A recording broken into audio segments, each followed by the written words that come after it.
ಹೆಂಗಿದೆ ಪಡ್ಡು? ಚೆನ್ನಾಗಿದೆ. ಸರಿ ತಿನ್. ನಾನ್ ವೆಜ್ ತಿಂದೆ ಇಲ್ವಾ ನೀನು? ನಿನ್ ಪಡ್ಡು ಮೇಲೆ ಅಣೆಗುಣ.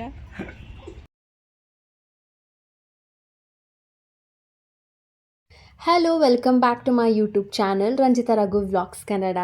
ನಾನಿವತ್ತು ಈ ವ್ಲಾಗ್ನ ಬೆಳಿಗ್ಗೆಯಿಂದನೇ ಶುರು ಮಾಡಿದ್ದೀನಿ. ನಾನು ಆಲ್ರೆಡಿ ಫ್ರೆಶ್ ಅಪ್ ಆಗಿ ಫಸ್ಟು ಇವಾಗ ಗಿಡಕ್ಕೆ ನೀರು ಹಾಕೋಣ ಅಂತ ಬಂದಿದ್ದೀನಿ.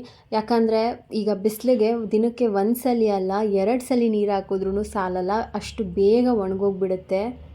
ನನಗೆ ಬೇರೆ ಬೇರೆ ಪಾಟ್ಸು ಇಡಬೇಕು ಅಂತ ತುಂಬ ಇಷ್ಟ ಇದೆ. ಬಟ್ ಏನಂದರೆ ಇದಕ್ಕೆ ಮುಂಚೆ ಇಟ್ಟಿದ್ದೆ ನಾನು, ಸಣ್ಣ ಹುಳಗಳೆಲ್ಲ ಬರೋಕ್ಕೆ ಶುರುವಾಗುತ್ತೆ. ಈ ಮಳೆ ಸೀಸನ್ ಬಂದಾಗಲಂತೂ ಜಾಸ್ತಿನೇ ಆಗುತ್ತೆ.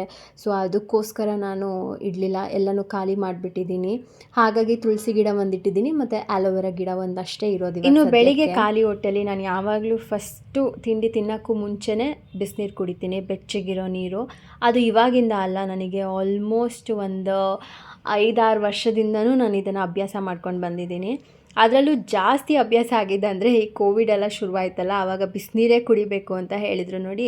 ಆ ಟೈಮಿಂದ ಅಂತೂ ನನಗೆ, ಅಂದರೆ ಬೇರೆ ಟೈಮಲ್ಲೂ ನಾನು ತಣ್ಣೀರೇ ಕುಡಿಯೋಲ್ಲ, ಆದಷ್ಟು ಬೆಚ್ಚಗಿರೋ ನೀರೇ ಕುಡಿಯೋದು. ಬಟ್ ಬೆಳಿಗ್ಗೆ ಮಾತ್ರ ಕಂಪಲ್ಸರಿ ನಾನು 2 ಲೋಟ ಇಲ್ಲ 1 ಲೋಟ ಬೆಚ್ಚಗಿರೋ ನೀರು ಕುಡಿತೀನಿ.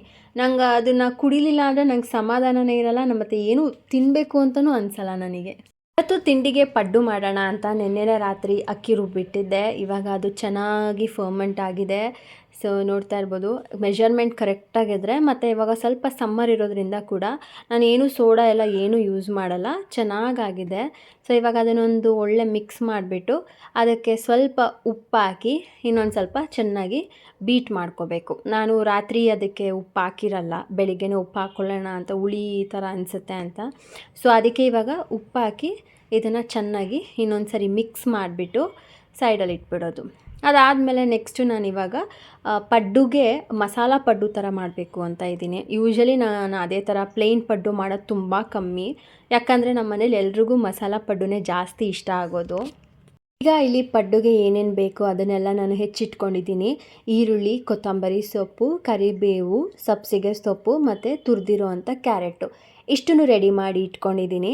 ಈಗ ಇದನ್ನು ಹಾಗೆ ಹಾಕ್ಬಿಟ್ರೆ ಏನಾಗುತ್ತೆ, ಸಂಪಣದೊಳಗಡೆ ಎಲ್ಲ ಹಸಿ ಥರ ಇರುತ್ತೆ, ಅದು ಹಬೆಯಲ್ಲಿ ಬೆಂದಾಗ ಚೆನ್ನಾಗಿರೋದಿಲ್ಲ. ಅದಕ್ಕೆ ಅದನ್ನು ಲೈಟಾಗಿ ಫ್ರೈ ಮಾಡ್ಕೋಬೇಕಾಗತ್ತೆ ಎಲ್ಲನೂ. ಸೊ ಅದಕ್ಕೋಸ್ಕರ ನಾನಿಲ್ಲಿ ಒಂದು ಪ್ಯಾನ್ ಇಟ್ಟು ಸ್ವಲ್ಪ ಎಣ್ಣೆ ಹಾಕ್ಕೊಂಡು ಅದಕ್ಕೆ ಸ್ವಲ್ಪ ಕಡಲೆಬೇಳೆ ಹಾಕಿದ್ದೀನಿ. ಕಡಲೆಬೇಳೆ ಸ್ವಲ್ಪ ಚೆನ್ನಾಗಿ ರೋಸ್ಟಾಗಿ ಕೆಂಪು ಬಣ್ಣ ಆದಮೇಲಿಂದ ಅದಕ್ಕೆ ನೆಕ್ಸ್ಟ್ ಸ್ವಲ್ಪ ಸಾಸಿವೆ ಹಾಕೋಬೇಕಾಗತ್ತೆ.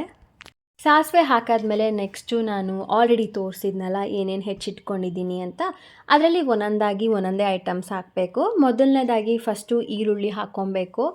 ಈರುಳ್ಳಿ ಹಾಕಾದ್ಮೇಲೆ ಒಂದು ಸ್ವಲ್ಪ ಉಪ್ಪು ಹಾಕಿ ಈರುಳ್ಳಿ ಸ್ವಲ್ಪ ಗೋಲ್ಡನ್ ಬ್ರೌನ್ ಬರೋವರೆಗೂ ಚೆನ್ನಾಗಿ ಬಾಡಿಸ್ಕೋಬೇಕು.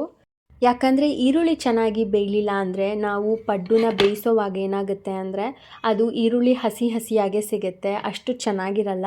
ಸೊ ಅದಕ್ಕೋಸ್ಕರ ಈರುಳ್ಳಿನ ಚೆನ್ನಾಗಿ ಫ್ರೈ ಮಾಡಿಕೊಂಡು ಅದಾದಮೇಲೆ ಕ್ಯಾರೆಟು, ಸಬ್ಸಿಗೆ ಸೊಪ್ಪು ಮತ್ತು ಕೊತ್ತಂಬರಿ ಸೊಪ್ಪು ಎಲ್ಲನೂ ಹಾಕಿ ಚೆನ್ನಾಗಿ ಫ್ರೈ ಮಾಡ್ಕೊಬೇಕು. ನಾನು ಈ ಥರನೂ ಮಾಡ್ತೀನಿ. ಒಂದೊಂದು ಸಲ ಇದಕ್ಕೇ ಸ್ವಲ್ಪ ಗರಂ ಮಸಾಲ ಪೌಡರ್ ಹಾಕ್ತೀನಿ, ಸ್ವಲ್ಪ ಚಿಲ್ಲಿ ಪೌಡರ್ ಕೂಡ ಹಾಕ್ತೀನಿ. ಅದು ಆ ಥರನೂ ಒಂದ್ಸಲಿ ನಾನು ಮಾಡ್ತೀನಿ, ಈ ಥರನೂ ಸಿಂಪಲಾಗೂ ಮಾಡ್ತೀನಿ, ಎರಡೂ ಚೆನ್ನಾಗಿರುತ್ತೆ. ಇನ್ನಿವಾಗ ಇದನ್ನು ಸ್ವಲ್ಪ ಚೆನ್ನಾಗಿ ಫ್ರೈ ಮಾಡ್ಕೊಂಡಾದಮೇಲೆ ಇವಾಗ ಸಂಪಣ ಏನಿತ್ತಲ್ಲ ಆ ಸಂಪಣಗೆ ಇದನ್ನೆಲ್ಲನೂ ಹಾಕ್ಕೊಬೇಕು. ಇದನ್ನೆಲ್ಲ ಹಾಕಾದ್ಮೇಲೆ ಚೆನ್ನಾಗಿ ಮಿಕ್ಸ್ ಕೊಡಬೇಕಾಗತ್ತೆ. ಉಪ್ಪು ನಾನು ಬರೀ ಈರುಳ್ಳಿಗೆ ಅಷ್ಟೇ ಹಾಕಿರೋದು, ಯಾಕಂದರೆ ಸಂಪಣಕ್ಕೆ ನಾನು ಆವಾಗಲೇ ಉಪ್ಪು ಹಾಕಿದ್ದೀನಿ. ಸೊ ಹಾಗಾಗಿ ಇಷ್ಟೇ ಹಾಕಿ ಸ್ವಲ್ಪ ಚೆನ್ನಾಗಿ ಬೀಟ್ ಮಾಡ್ಕೊಬೇಕಾಗತ್ತೆ. ಇನ್ನು ಈ ಕಡೆ ಚಟ್ನಿ ರೆಡಿ ಮಾಡ್ಕೊಳ್ಳೋಣ ಅಂತ ರೆಡಿ ಮಾಡ್ತಾಯಿದ್ದೀನಿ. ನಮ್ಮ ಮನೇಲಿ ಹಸಿರು ಮೆಣಸಿನ್ಕಾಯಿ ಚಟ್ನಿಗಿಂತನೂ ಒಣಮೆಣ್ಸಿನ್ಕಾಯಿ ಚಟ್ನಿನೇ ಜಾಸ್ತಿ ನಾವು ಯೂಸ್ ಮಾಡೋದು. ಇನ್ನು ಈ ರೆಡ್ ಚಟ್ನಿ ಮಾಡೋದಕ್ಕೆ ನಾನು 3 ಬ್ಯಾಡಗೆ ಮೆಣಸಿನ್ಕಾಯಿ, 1 ಒಣಮೆಣಸಿನ್ಕಾಯಿ, ಜೊತೆಗೆ 3-4 ಬೆಳ್ಳುಳ್ಳಿ ಎಸಳು, ಕೊತ್ತಂಬರಿ ಸೊಪ್ಪು ಹಾಗೆ ಕಾಯಿ ತುರಿ ತೊಗೊಂಡಿದ್ದೀನಿ. ಕಾಯಿ ತುರಿ ನಾನು ಇಬ್ರಿಗಾಗೋಷ್ಟು ತೊಗೊಂಡಿದ್ದೀನಿ. ಸೊ ನೀವು ಕ್ವಾಂಟಿಟಿ ಮೇಲೆ ನೋಡಿಕೊಂಡು ತೊಗೊಬೋದು, ಚಟ್ನಿ ಸ್ವಲ್ಪ ಜಾಸ್ತಿ ಬೇಕು ಅಂದರೆ. ಇನ್ನು ನಾನಿದಕ್ಕೆ ಹುಣಸೆಹಣ್ಣು ಹಾಕಲ್ಲ, ಯಾಕಂದರೆ ಸ್ವಲ್ಪ ಗ್ಯಾಸ್ಟ್ರಿಕ್ ಇರೋದ್ರಿಂದ ಇವರಿಗೆ ನಾನು ಆದಷ್ಟು ಎಲ್ಲದಕ್ಕೂ ಹುಣಸೆಹಣ್ಣು ಅವಾಯ್ಡ್ ಮಾಡ್ತೀನಿ. ಸೊ ಹಾಗಾಗಿ ಇಷ್ಟೇ ಐಟಮ್ನ ಹಾಕಿ ನಾನಿವಾಗ ಗ್ರೈಂಡ್ ಮಾಡ್ಕೊಂಬಿಡ್ತೀನಿ. ನಮ್ಮನೇಲಿ ಈ ಥರ ಚಟ್ನಿನೇ ಸ್ವಲ್ಪ ಜಾಸ್ತಿ ಇಷ್ಟಪಡ್ತಾರೆ. ಯಾಕಂದರೆ ನಾವೀಗ ಎಲ್ಲಾದರೂ ಹೋಗಿರ್ತೀವಲ್ಲ, ಬಿಡ್ದಿ ತಟ್ಟೆ ಇಡ್ಲಿ ತಿಂದಾಗ ಈ ಥರ ಕೆಂಪು ಚಟ್ನಿ ಕೊಡ್ತಾರಲ್ಲ, ತುಂಬ ಸಖತ್ತಾಗಿರುತ್ತೆ. ಸೊ ಇವ್ರಿಗೆ ಸ್ವಲ್ಪ ಜಾಸ್ತಿ ಹಸಿರು ಮೆಣಸಿನ್ಕಾಯಿಗಿಂತ ಈ ಥರ ಚಟ್ನಿನೇ ಜಾಸ್ತಿ ಇಷ್ಟ ಆಗೋದು.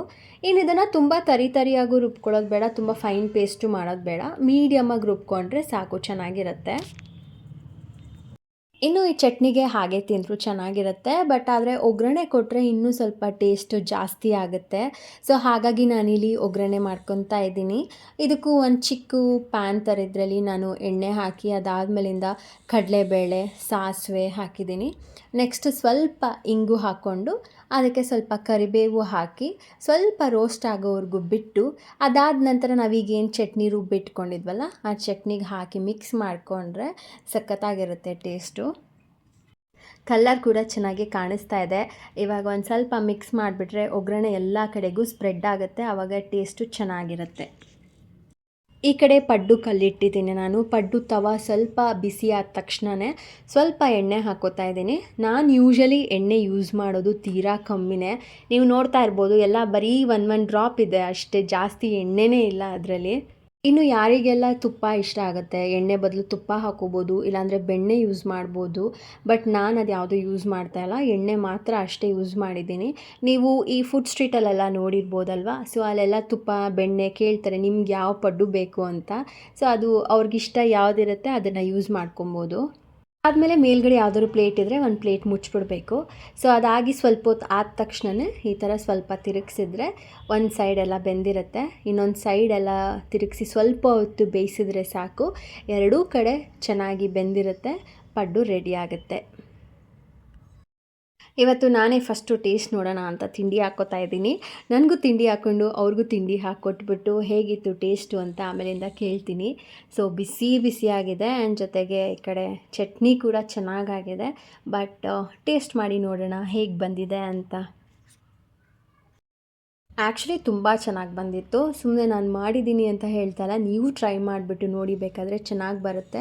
ಬಟ್ ತುಂಬ ಜನ ಟ್ರೈ ಮಾಡಿರ್ತೀರ, ಬಟ್ ಯಾರ್ಯಾರು ಟ್ರೈ ಮಾಡಿಲ್ಲ, ಟ್ರೈ ಮಾಡಬೇಕು ಅಂದ್ಕೊಂಡಿರ್ತೀರ, ಇಲ್ಲ ನೀವು ಬೇರೆ ಥರ ಪ್ಲೇನ್ ಪಡ್ಡು ಮಾಡಿರ್ತೀರಾ ಅನ್ಕೋತೀನಿ. ಸೊ ನೀವು ಈ ಥರ ಟ್ರೈ ಮಾಡಿ. ಹೆಂಗಿದೆ ಪಡ್ಡು? ಚೆನ್ನಾಗಿದೆ. ಸರಿ ತಿನ್ನು. ಆ್ಯಕ್ಚುಲಿ ಗರ್ಗರಿಗೆ ಸೂಪರಾಗಿದೆ. ಹೆಂಗೆ ಮಾಡೋದು ಅಂತ ನಾನು ಆಲ್ರೆಡಿ ವಿಡಿಯೋದಲ್ಲಿ ತೋರಿಸಿದ್ದೀನಿ, ಎಲ್ಲ ನೋಡಿ. ಸೇಮ್ ಹಂಗೆ, ಏನು ಚೇಂಜಸ್ ಬೇಡ. ಒಂಚೂರು ತವ ಮೇಲೆ ಬಿಟ್ಟರೆ ಲಾಸ್ಟ್ಗೆ ಗರಿಯಾಗಿ ಬರುತ್ತೆ. ಒಂಚೂರು ತುಪ್ಪ ಹಾಕಿ ಸೂಪರಾಗಿರುತ್ತೆ. ಸೊ ಅಕ್ಕ ಎಂಜಾಯ್ ಮಾಡ್ತೀರಾ. ಇವತ್ತು ಆ್ಯಕ್ಚುಲಿ ಇದಕ್ಕೆ ಒಂಚೂರು ಚಿಕನ್ ಗ್ರೇವಿ ಇದ್ದಿದ್ರೆ ಮಸ್ತಾಗಿರೋದು. ಮತ್ತೇನು ಮಾಡೋಕ್ಕಾಗ, ನಾನು ತಿಂತಾಯಿಲ್ಲ, ಬಿಟ್ಬಿಟ್ಟಿದ್ದೀನಿ. 45 ದಿವಸ ಆಯಿತು, ವ್ರತ ಮಾಡ್ತಾಯಿದ್ದೀನಿ. ನೆನ್ನೆ ತಾನೇ ತಿಂದಲ್ಲ ನೆರ್ವಿ ಬೀಗ್ರೂಟಕ್ಕೆ ಹೋಗಿ. ನನ್ನ ಹೆಂಡತಿ ಖುಷಿಯಾಗಿರ್ಬೇಕು, ನನ್ನ ಹೆಂಡತಿ ಆರಾಮಾಗಿರ್ಬೇಕು. ಯಾಕಿಷ್ಟು ನಾಟಕ ಮಾಡ್ತಾ ಇದೆಯಾ ನೆನ್ನೆಯಿಂದ? ನಾನು 48 ಡೇಸ್ ವ್ರತ ಮಾಡ್ತಾ ಇದ್ದೀನಿ. ಯಾಕೆ ಸುಳ್ಳು ಹೇಳ್ತಾ ಇದೆಯಾ ನೆನ್ನೆಯಿಂದ ನೀನು? ಸುಳ್ಳು ಹೇಳ್ತಿಲ್ಲ, ನಿಜ. ನೀನು ನಿಜ ಪಡ್ಡು ಮೇಲೆ ಆಣೆಗೂ. ನಾನ್ ವೆಜ್ ತಿಂದೆ ಇಲ್ವಾ ನೀನು? ಸರಿ, ಪಡ್ಡು ಮೇಲೆ ಆಣೆಗೂ. ನಿನ್ನ ಪಡ್ಡು ಮೇಲೆ ಆಣೆಗುನ ನನ್ನ ತಿಂತಿರೋ ಪಡ್ಡು ಮೇಲೆ ಆಣೆಗೂ. ನಾನು 48 ಡೇಸಿಂದ ವ್ರತ ಮಾಡ್ತಾ ಇದ್ದೀನಿ, ನಾನೇ ತಿನ್ನಬಾರ್ದು ಅಂತ. ಯಾಕಂದರೆ ಮತ್ತೆ ನೆನ್ನೆ ಯಾಕೆ ತಿಂದೆ ಅದನ್ನ ಹೇಳಿ, ಅದನ್ನೇ ಮಾತಾಡಿ. ತಿಂದೇ ಇಲ್ಲ. ವಿಡಿಯೋ ತೋರಿಸ್ಲಾ? ಮತ್ತೆ ತಿಂದಿಲ್ಲಮ್ಮ, ವಿಡಿಯೋ ತೋರ್ಸಮ್ಮ. ತೋರಿಸ್ಲಾ? ತಟ್ಟೆಗೆ ಹಾಕಿದಾರೆ ಅಷ್ಟೇ. ನೀನು ಫೋನ್ ಹಿಡ್ಕೊಂಡಿದ್ದೆ ಅಂತ ತಿಂದೇ ಇಲ್ಲ, ನಾನು ವಿಡಿಯೋ ಮಾಡಿಲ್ಲ ಅಂತ ಹೇಳ್ಬೇಡ. ಅನ್ನ ರಸಂ ತಿಂದಿದ್ದೀನಿ ನಾನು. ಹೌದಾ? ಚಿಕನ್ ತಿನ್ನಲೇ ಇಲ್ವಾ ನೀನು? ತಿಂದಿಲ್ಲ. ಸುಳ್ಳು ಹೇಳಿದ್ರೆ ಹೊಟ್ಟೆ ನೋವು ಬರುತ್ತೆ. ಮೈಸೂರಿಗೆ ಹೋಗ್ತಾ ಇದ್ದೀನಿ, ಬಲ್ಮೂರಿಯಲ್ಲಿ ಒಳ್ಳೆ ಫಿಶ್ ಇರುತ್ತೆ, ಬನ್ನಿ ತಿನ್ಕೊಬರೋಣ. ನೀನೀಗ ಮೈಸೂರಿಗೆ ಫಿಶ್ ತಿನ್ನಕ್ಕೆ ಹೋಗ್ತಾ ಇರೋದಾ? ಹೌದು. ಯಾಕೆ ಸುಳ್ಳು ಹೇಳ್ತಾ ಇದೀಯಾ? ಏನಮ್ಮ ಯಪ್ಪ, ಇಷ್ಟೋ ತನಕ ಹೇಳಿರೋದೆಲ್ಲ ಸುಳ್ಳು. ಆಮೇಲೆ ನಾನು ಚಿಕನ್ ತಿಂತಾ ಇಲ್ಲ, ನಾನ್ ವೆಜ್ ತಿನ್ನ. ಮೀನು ಆ್ಯಕ್ಚುಲಿ